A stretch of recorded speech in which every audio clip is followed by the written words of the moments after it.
బాసర పుణ్యక్షేత్రం శ్రీ జ్ఞాన సరస్వతి సదుల తల్లిగా కొలువుదీరిన ఈ క్షేత్రం యొక్క విశిష్టత గురించి మనం తెలుసుకుందాం. ఇక్కడికి చేరుకోవాలంటే మనము హైదరాబాద్ నుంచి 200 కిలోమీటర్ల దూరంలో ఉంది, నిజామాబాద్ నుంచి 33 కిలోమీటర్ల దూరంలో ఉంది. ఇక్కడికి రావడానికి రోడ్డు మార్గము, అలాగే బస్ సౌకర్యాలు, అలాగే ట్రైన్ సౌకర్యాలు కూడా ఉండడం జరుగుతుంది. భారతదేశంలో మొత్తము 2 సరస్వతి క్షేత్రాలు ఉండడం జరిగింది. అందులో ఉత్తర భారతదేశంలో అలాగే దక్షిణ భారతదేశంలో నిర్మల్ డిస్టిక్లో ఉన్న ఈ సరస్వతి క్షేత్రమే బాసర. హిందూ సంప్రదాయం ప్రకారము చిన్నపిల్లలు బడికి వెళ్లే ముందు ఇక్కడ బాసరకు వచ్చి పిల్లలతో అక్షరాభిషేకం చేస్తే జ్ఞానం వస్తుందని భక్తుల యొక్క విశ్వాసం. బాసరలోని జ్ఞాన సరస్వతి ఆలయము 6వ శతాబ్దంలో నిర్మించడం జరిగింది. బాసర ఆలయం కేవలం ఒక తీర్థయాత్ర స్థలం మాత్రమే కాదు, ఇది జ్ఞానాన్ని, ఆధ్యాత్మికతకు ప్రతిగా నిలుస్తుంది. అలాగే విద్యార్థులు విద్య కోసము ఆశీర్వాదాలు కోరడానికి ఈ ఆలయానికి వస్తుంటారు. అలాగే గోదావరి నది ఒడ్డున ఉన్న పుణ్యక్షేత్రాల్లో ఇది కూడా ఒకటిగా చెప్పబడుతుంది. ప్రజెంట్ వచ్చేసి మనం నిజామాబాద్లో ఉన్న బోధన్ రోడ్లో ఉన్నాము. ఇక్కడ నుంచి మనం బాసర వెళ్ళడం జరుగుతుంది. ఈ రూట్ అంతా మనం బాసర వెళ్ళే రూటు.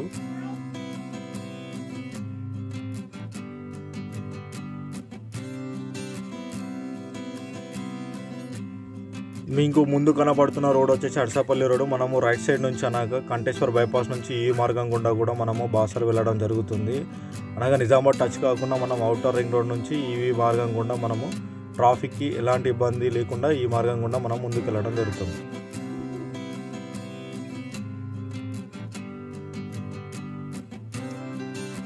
నిజామాబాద్లో ఉన్న అతి పురాణమైన టెంపుల్లలో సారంగపూర్ హనుమాన్ టెంపుల్ కూడా ఒకటి మనకు.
ఇది వచ్చేసి జాంకంపేట్ చౌరస్తా. ఇక్కడ నుంచి రైట్ సైడ్ వెళ్తే మనము బాసర వెళ్ళడం జరుగుతుంది. ఇక్కడ నుంచి 17 to 18 కిలోమీటర్స్ ఉండడం జరుగుతుంది.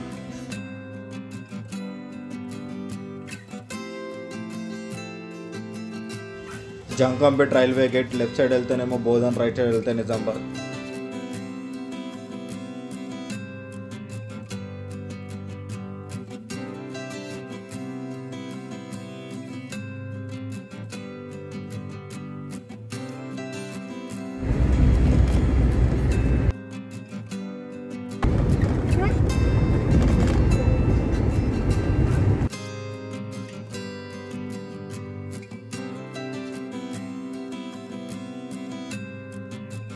ఇది వచ్చేసి రైల్వే ట్రాక్. లెఫ్ట్ సైడ్ వెళ్తేనేమో నాందేడు, రైట్ సైడ్ వెళ్తేనేమో నిజామాబాద్ వెళ్ళొచ్చు. ఇది ప్రజెంట్ వచ్చేసి నైపేట్లో ఉన్నాం.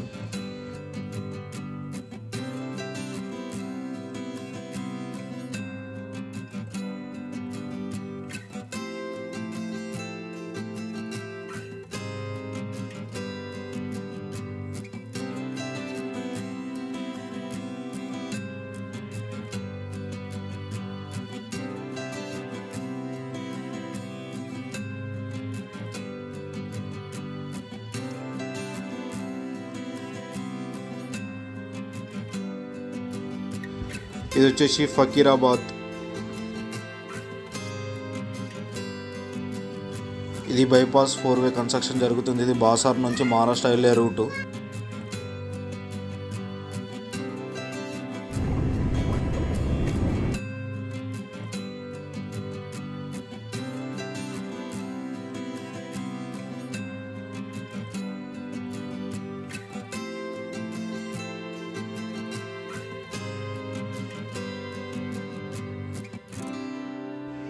ఇప్పటి వరకు మన ప్రయాణం నిజామాబాద్ డిస్టిక్లో సాగింది. ఇక్కడ నుంచి నిర్మల్ బార్డర్ స్టార్ట్గా అవుతుంది. ముందు కనబడేది వంతెన వచ్చేసి మనకు బాసర యొక్క బ్రిడ్జ్. ఇది కింది నుంచి పారేది గోదావరి నది యొక్క ప్రభావం.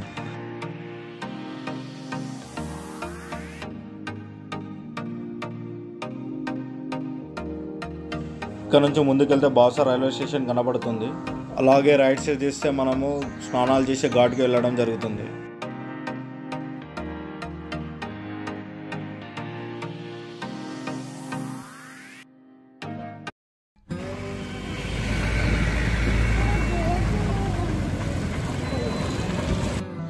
మీకు కనబడేది బాసర యొక్క స్నానాల ఘాట్. ఇక్కడ నుంచి మనం లోపలికి వెళ్ళడం, అలాగే ఇక్కడనే కార్ పార్కింగ్ కూడా చేయడం కూడా ఉంటుంది. నదీ ప్రవాహం దగ్గర చాలా షాప్స్ ఉండడం ఉంటుంది. ఇక్కడ మనకు గోదావరికి సంబంధించిన పూజా సామాగ్రి కూడా ఇక్కడ మనకు అవైలబుల్గా ఉండడం.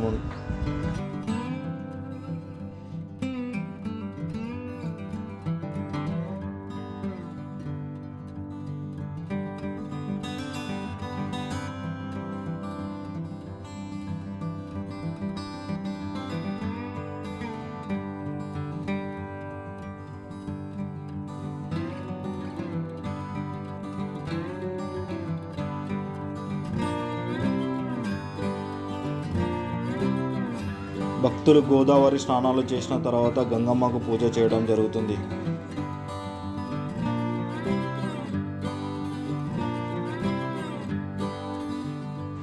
గోదావరి నది పక్కనే మనకు గంగమ్మ దేవి యొక్క విగ్రహం కూడా మనకు కనబడుతుంది.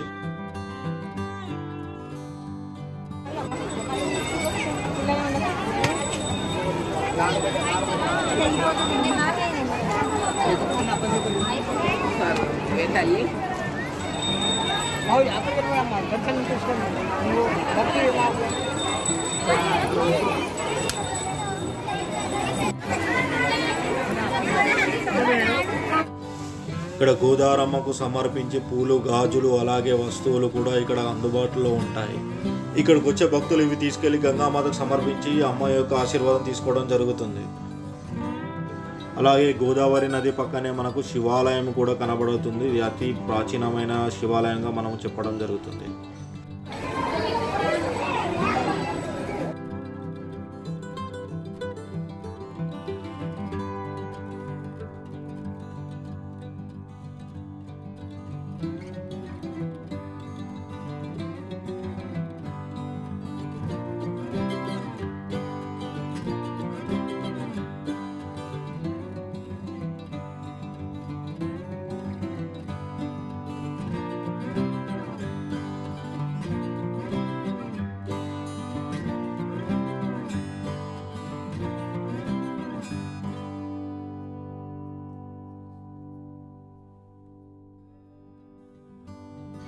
గోదావరి ఘాట్ నుంచి మనకు అమ్మవారి టెంపుల్ 1 నుంచి 2 కిలోమీటర్ల దూరం ఉంటుంది. అలాగే ఇక్కడ నుంచి వెళ్ళే వారికి కూడా ఆటోలు కూడా అవైలబుల్.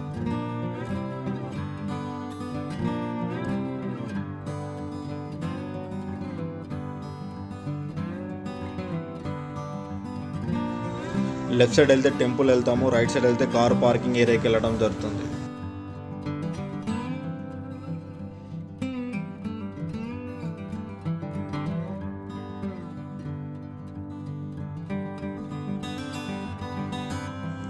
కార్ పార్కింగ్ చేసిన తర్వాత ఇక్కడ నుంచి మనము గుడిలోకి వెళ్ళడం జరుగుతుంది. మీకు లెఫ్ట్ సైడ్లో కనబడుతుంది.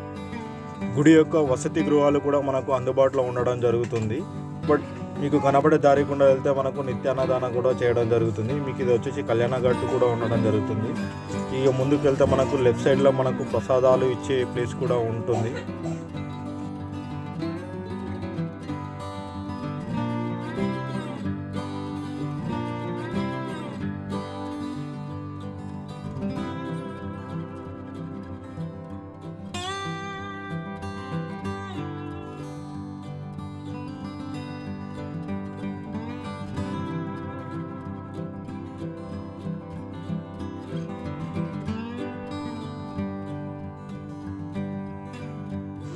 ఇంతకుముందు మనము రైట్ సైడ్ వెళ్ళంగా ఇప్పుడు లెఫ్ట్ సైడ్ నుంచి ఎలా వెళ్ళాలి అన్నది కూడా మనం చూపెట్టడం జరుగుతుంది వీడియోలో. ఇక్కడ మీకు కనబడేది అని దారికి మధ్యలో మనకు షాపింగ్ మాల్ చాలానే ఉంటాయి. ఇక్కడ నుంచి కూడా మనకు అమ్మవారికి సమర్పించే పూజా సామాగ్రి కూడా తీసుకెళ్ళడం జరుగుతుంది. అలాగే పిల్లలకు అక్షరాభిషేకం సంబంధించిన బుక్స్ కానీ పెన్స్ కానీ ఇక్కడ నుంచే తీసుకెళ్ళడం జరుగుతుంది.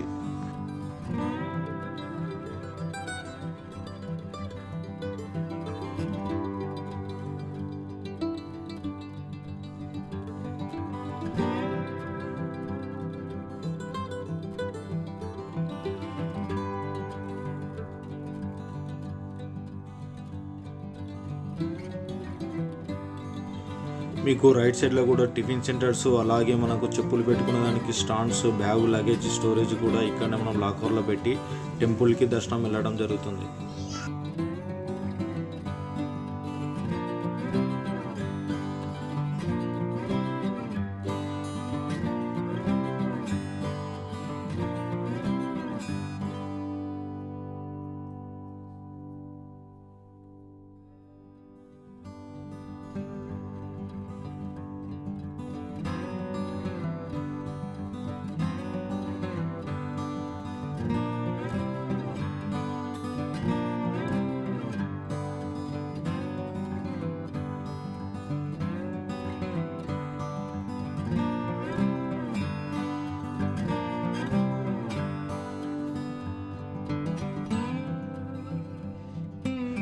మీకు ముందు బోర్డు కనబడుతుంది కదా, అది వచ్చేసి మనకు 150 రూపీస్ అక్షరాభిషేకము. ఇక్కడ నుంచి మనము మీకు జూమ్ చేసి చూపిస్తున్నాను, అక్కడ మీకు అక్షరాభిషేకము చేయడం జరుగుతుంది పిల్లలకు.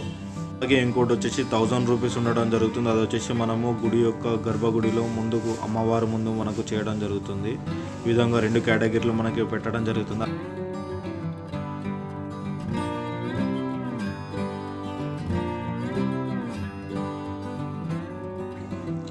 మీకు ముందు కనబడుతుంది వచ్చేసి లైన్ వచ్చేసి బుకింగ్ కౌంటర్. ఇక్కడ నుంచే మనము టికెట్స్ తీసుకోవడం లోపలికి వెళ్ళడం జరుగుతుంది. మీకు ఈ టైమింగ్స్ వచ్చేసి మనకు పొద్దున 7:30 నుంచి 12:30 వరకు ఉంటుంది. అలాగే మధ్యాహ్నం 4 గంటల నుంచి 6 వరకు ఉండడం జరుగుతుంది. అలాగే అక్షరాభిషేక టైమింగ్ వచ్చేసి ఉదయం 4 గంటల నుంచి సాయంత్రం 4:30 వరకు టోకెన్స్ ఇవ్వడం జరుగుతుంది.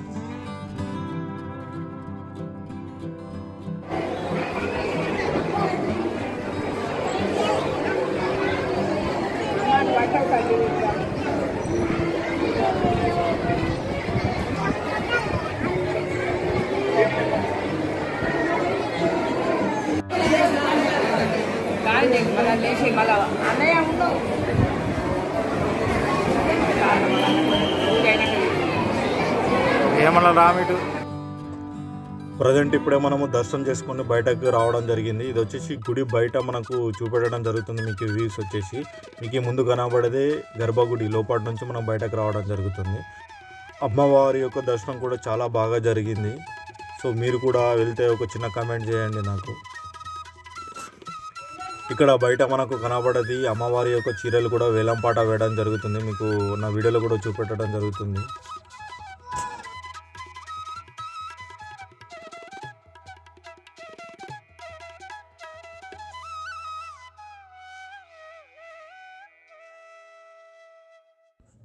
అలాగే అమ్మవారి యొక్క చరిత్రలోకి వెళ్తే దేశంలో 2వ సరస్వతీదేవి ఆలయంగా బాసర పుణ్యక్షేత్రము చెప్పడం జరుగుతుంది. అలాగే గోదావరి నది ఒడ్డున ఆధ్యాత్మిక వాతావరణంలో కొలువుదీరిన ఈ క్షేత్రంలో అమ్మవారు నిత్యం పూజలు అందుకుంటూ ఉంటారు.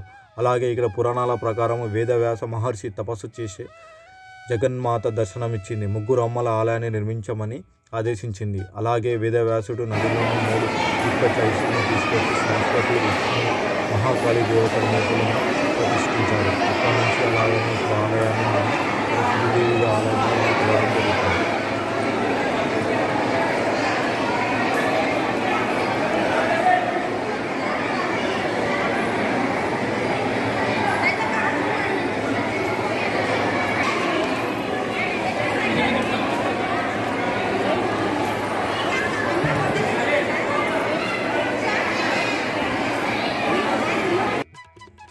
మీకు కనిపించే వ్యూ వచ్చేసి గుడి పైన.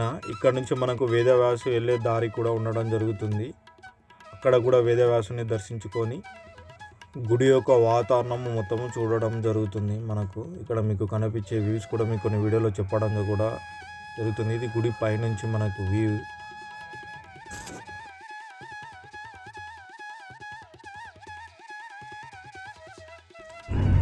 అలాగే మనము గర్భగుడిలో దిగిన ఫొటోసు, అక్షరాభిషేకం చేసేటప్పుడు దిగిన ఫొటోస్ మనకి ఇక్కడ బయట స్టాల్లో ఇవ్వడం జరుగుతుంది. ఫర్ ఫోటో వచ్చేసి మనకు 100 రూపీస్ కూడా తీసుకోవడం జరుగుతుంది. అలాగే అలాగే ఈరోజు మా చిన్న పాప కూడా అక్షరాభిషేకం చేయించడం జరిగింది. ఈ పూర్తి వీడియో చూసిన తర్వాత నా వీడియో కనుక మీకు నచ్చినట్లయితే ఒక చిన్న సబ్స్క్రైబ్ చేసి నాకు సపోర్ట్ చేస్తారని అనుకుంటున్నాను. నేను మీ హిందూ ట్రావెలర్ ప్రదీప్ని మాట్లాడుతున్నాను.